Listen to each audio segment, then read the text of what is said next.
What's up, YouTube? What's up, Rumble? Lock and load ninjas, all you guys. So,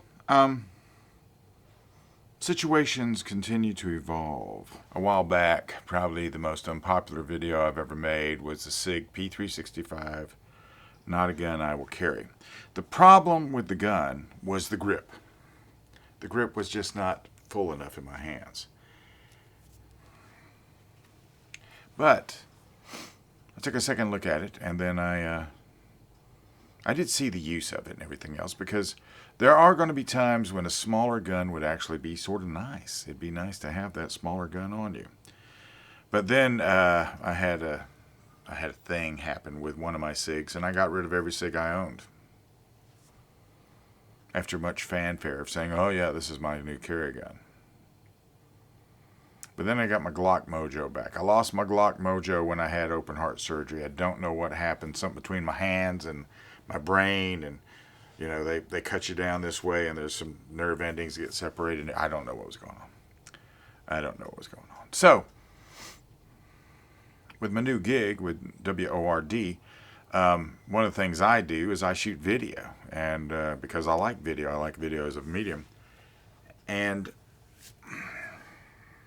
I figured I need something smaller for those video shooting moments because of, well, just cuts. Now, first thing I did was I tried to revisit the Glock 43. Now, the problem for me with the Glock 43 was, and still is, how narrow the grip is. Because, once again, I'm way over here, and I'm you know, about to make laps on my own hand. The other problem I have with it is the 6-round capacity. When this came out, I think the SIG P365 was already out. The gun that I think everybody was beginning to chase was the Smith & Wesson M&P Shield, but it had a 7-round capacity. I never understood why they came out with a 6-round gun, 7 if you have one in the chamber. But having said that, this was the smallest Glock I could find. And, well, let's just say I've carried it on a limited capacity. So recently, when I was talking to Tunein Tactical Innovations, Tunein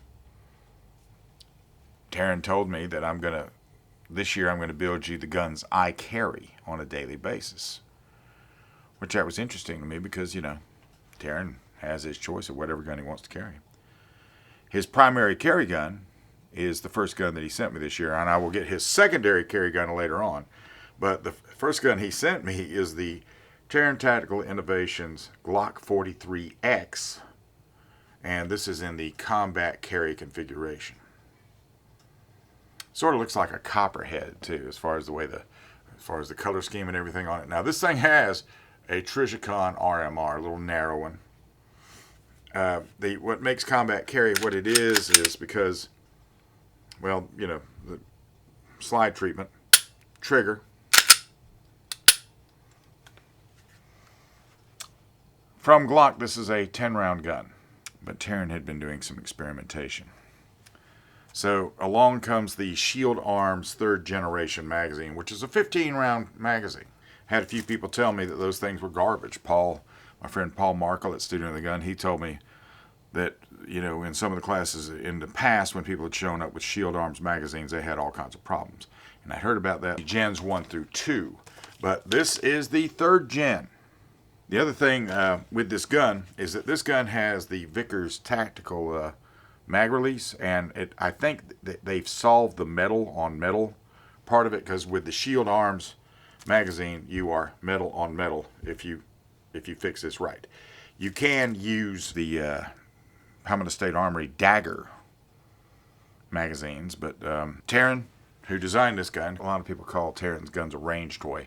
These are really very well thought out, simply because this whole slide treatment is all based upon what he's done to the spring. So consequently, this goes back into chamber a lot faster.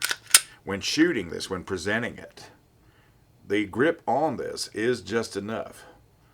A little optic on it is just enough.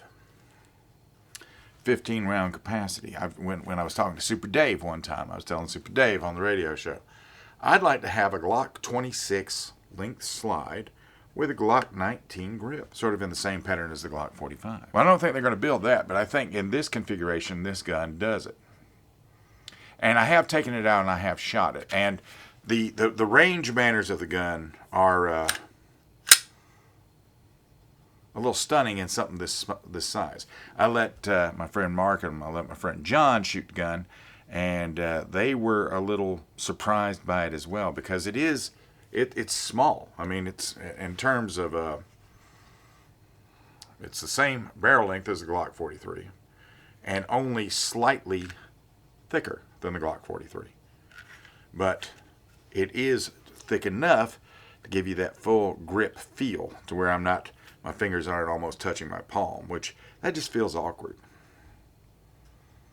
But running this gun was a sheer pleasure. Now, this is not that what you're looking at here is just my first time out. We didn't shoot a bunch of magazines with it. Didn't shoot a bunch of ammo because I had 3 guns to shoot that particular day. This one is going to be getting its own gun review. Look at the size of this magazine.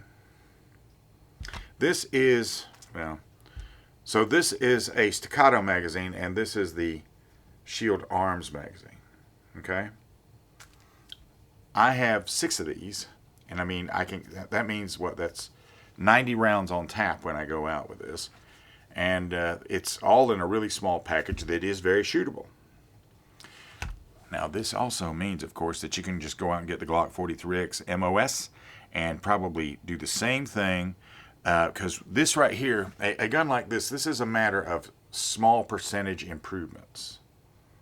This gets back into battery faster, certain nanoseconds faster than the stock gun's going to go. And you pay for that. You pay for that, because that's not something easily done on a gun that's already in, Glock is a pretty dependable pistol to begin with. That made a toss-up between my Glock 45 and this as to which one I was going to carry on a regular basis, because the problem with this is capacity. But this solves capacity. Something else came in that I haven't even shot yet. Maybe makes a little more competition in this particular little matchup that I've got going on here. This is a really good it's a great problem to have. But let me just finish with this. I got a few things I'm going to be testing going up against each other. There is no winner or loser here. There's no winner or loser here. This gun is a great gun. And this gun is a great gun. And I suspect that this gun is a great gun. They're making the guns that are out there that are available to you now that are smaller and still feel the right size. They're answering the question. If you like this kind of content, and I certainly do hope you do, and listen, recently the 10-year run, is that right? No, the 12-year run of Lock and Load as a syndicated radio show came to an end simply because Genesis Communications Network went out of business. So, now it still exists out there as a podcast. I am folding up Gun Owners News Hour. That was never my show to begin with. I did it for 300 weeks. And, that one, we're just going to fold all of that content into Lock and Load. So if you have never checked out the podcast, I would really appreciate it if you'd go do that. But as far as the rest of it's concerned, well, if you like this kind of content, give me a thumbs up. Subscribe to the channel. I would really appreciate that. Coming up soon, you're going to have a review of this, and I mean an exhaustive review with, maybe we'll do about 700 rounds on the afternoon. And then we'll be doing a review of this, and then we're going to do a comparison of these. I am out of here.